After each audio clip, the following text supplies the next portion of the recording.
Selamat datang di channel Sarjana Nukang. Di video kali ini kita akan bikin laci sederhana dengan alat dan bahan seadanya. Nanti yang pertama kita akan menggunakan trimmer dan juga nanti kita akan menggunakan martil tentunya. Oke sip, mungkin itu saja alat yang akan kita gunakan. Oh iya, saya lupa. Dalam pembuatan laci nanti kita tidak akan menggunakan skrup karena skrupnya tidak ada, tapi cuma menggunakan paku. Simak terus videonya.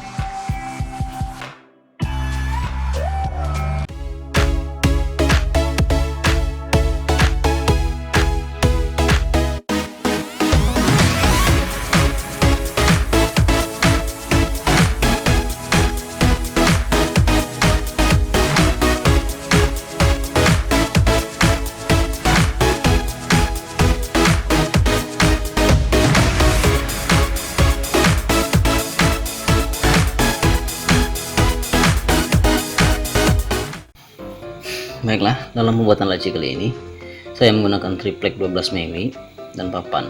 Semua bahan sudah saya ukur dan potong sesuai kebutuhan, tinggal nanti kita susun.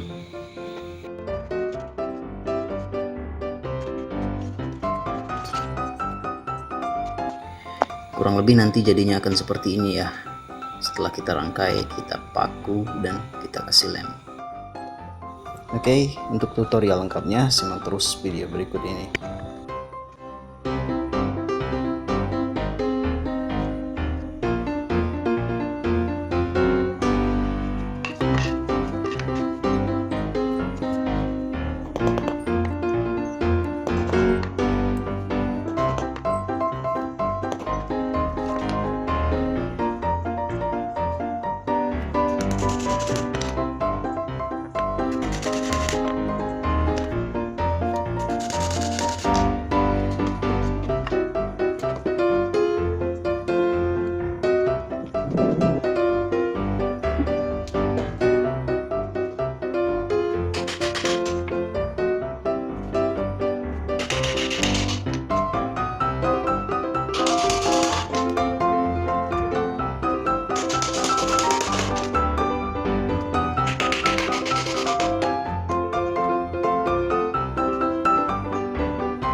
Oke, sekarang laci kita sudah jadi. Terima kasih sudah menonton dan menyimak. Sampai ketemu di video berikutnya.